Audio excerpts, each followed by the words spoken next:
In a world economy where information is filtered by global media corporations, keenly attuned to their powerful advertisers, who will defend the public's right to know? And what price must be paid to preserve our ability to make informed choices?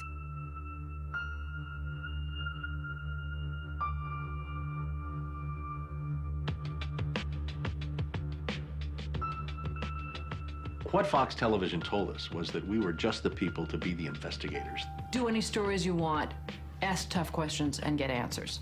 So we thought, this is great. This is a dream job. Fantastic. The very first thing they had us do was not to research stories, but to shoot this promo, which was The Investigators. Uncovering the truth, getting results, protecting you. And they had a film crew and a smoke machine, and we were silhouetted. Investigative reporter Steve. One of the first stories that Jane came up with was the revelation that most of the milk in the state of Florida and throughout much of the country was adulterated with the effects of bovine growth hormone. With Monsanto, I didn't realize how effectively a corporation could work to get something on the marketplace. The levels of coordination they had to have. They had to get university professors into the fold. They had to get experts into the fold. They had to get reporters into the fold. They had to get the public into the fold.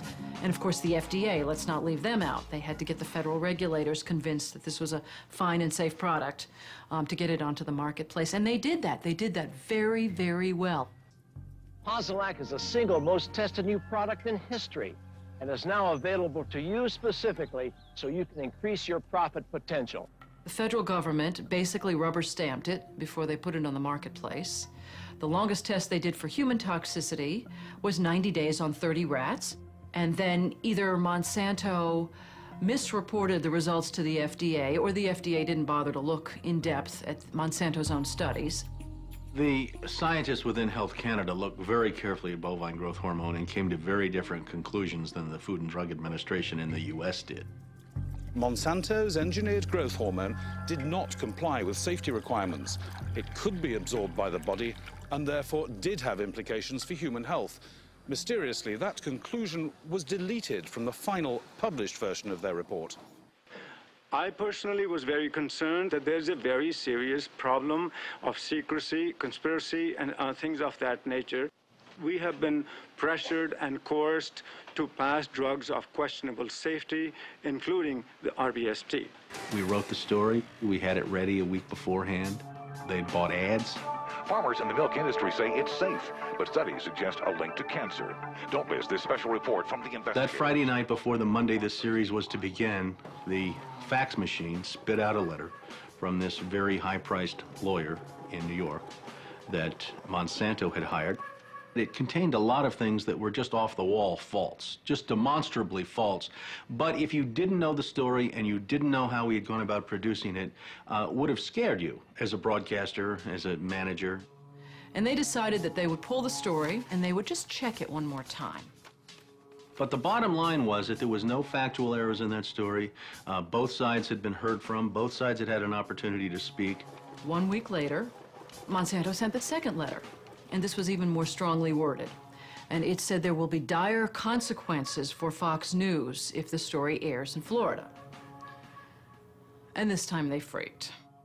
They were afraid of being sued, and they were also afraid of losing advertising dollars at all of the stations owned by Rupert Murdoch. And he owned more television stations than any other group in America. I mean, that's 22 television stations. That's a lot of advertising dollars for Roundup, aspartame, NutraSweet, and other products. So we got into a battle. And the first deal was the new general manager. And his name's Dave. And Dave is a salesman, and, you know, he'd pump your hand. How you doing? How you doing? Called us upstairs to his office, and he said, what would you say if I killed this piece? What if it never ran? And we said, well, you know, we wouldn't be very happy about that. And he said, well, I could kill it, you know. And we said, yes, of course, you're the manager. You could kill it. It would never air. And he's hemming and he's hawing and he's back and he's forth. And we couldn't figure out, what is this all about? And finally he blurted out, look, would you tell anybody? You know, I said, I'm not going to lie for you. About a week later, calls us back to the office and says, okay, we'd like you to make these changes. In fact, you will make these changes. We said, well, look, let us show you the research that we have that shows that this information you want us to broadcast isn't true. To which he replies, I don't care about that. I said, pardon me? And he said, that's what I have lawyers for. Just write it the way the lawyers want it written. I said, you know, this is news. This is important. This is stuff people need to know. And I'll never forget, he didn't pause a beat, and he said, we just paid $3 billion for these television stations. We'll tell you what the news is. The news is what we say it is. I said, I'm not doing that. And he said, well, he said, if you refuse to present this story the way we think it should be presented, you'll be fired for insubordination. I said, I will go to the Federal Communications Commission and I will report that I was fired from my job by you, the licensee of these public airwaves, because I refused to lie to people on the air. And it's thank you very much. You'll hear from us right away. Well, 24 hours came and went and we didn't hear a thing. And about a week later, he calls us back, and now we've changed strategies. How about if we pay you some money and you just go away? And I said, how much money? Because, you know, when somebody offers to bribe you like that, I always want to know if it might be worth it. He was going to offer us the rest of our year's salary if we agreed not to talk about what Monsanto had done, to not talk about the Fox corporate response in suppressing the story, and to not talk about the story. Not talk about BGH again, anywhere. Not take the story to another news organization. Just zip up. I said, you mean if I want to go to my daughter's PTA meetings and explain what's in the school milk at the school lunch program? I can't, no. You can never speak about this anywhere. And Steve says, okay, write it up. And I'm like, write it up? What are you talking about? Write it up. And I didn't say anything. And Dave, he wrote it up. And he FedExed it to us a couple days later. And he said, are you going to sign? And we said, nah, Dave, we're not going to sign that. And he said, well, send it back, okay? I said, no, Dave, we're not going to send that back. It was, okay, we can't buy you out.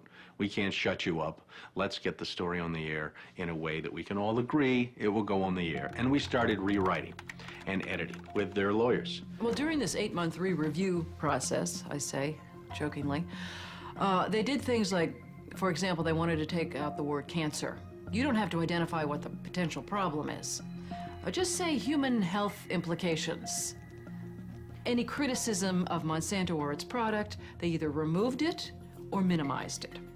And it was very, very clear, I would say, almost every edit they made to the piece, that was the aim. And we changed this and this and this, and then that wasn't good enough. Okay, now change this and this and this. Now change this and this. Version after version after version, 83 times. 83 times is unheard of. It doesn't happen. You shouldn't have to rewrite something 83 times. Obviously, they didn't want to put the thing on the air, and they were trying to drive us crazy and get us to quit or wait until the first window in our contract so that they could fire us. They, in effect, announced that they were going to fire us for no cause. Well, this was a little much. And Steve wrote a letter to the lawyer in Atlanta, whose name is Carolyn Forrest, the Fox corporate lawyer. And I said, you know, this isn't about being fired for no cause. You're firing us because we refused to put on the air something that we knew and demonstrated to be false and misleading. That's what this is about. And because we put up a fight, because we stood up to this big corporation, and we stood up to your editors, and we stood up to your lawyers, and we said to you, look, there ought to be a principle higher than just making money. And she wrote a letter back and said, you're right, that's exactly what it was. You stood up to us on this story, and that's why we're letting you go. Big mistake. Big mistake. That says retaliation. You can't retaliate against employees if they're standing up for something that they believe is illegal, that they don't want to participate in. So that gave us the whistleblower status that we needed in the state of Florida to file a whistleblower claim against our employer. And as far as our 2 or 3 years later, we got to trial. 5 weeks of testimony led to a jury verdict of $425,000, in which the jury determined that the story they pressured us to broadcast, the story we resisted telling, was in fact false, distorted, or slanted. Fox News appealed the verdict.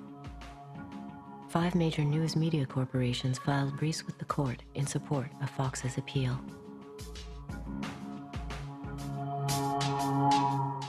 You may We recall that Jane Akre, a former reporter here, sued Fox 13 in a whistleblower lawsuit, claiming she was fired for refusing to distort her report.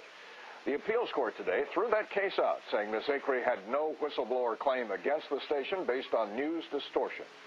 Fox 13 Vice President and General Manager Bob Linger says the station has been completely vindicated by the ruling. What Fox neglected to report is this. Jane sued Fox under Florida's whistleblower statute, which protects those who try to prevent others from breaking the law. But her appeal court judges found that falsifying news isn't actually against the law. So they denied Jane her whistleblower status, overturned the case, and withdrew her $425,000 award. Canada and Europe have upheld the ban on RBGH, yet it remains hidden in much of the milk supply of the United States.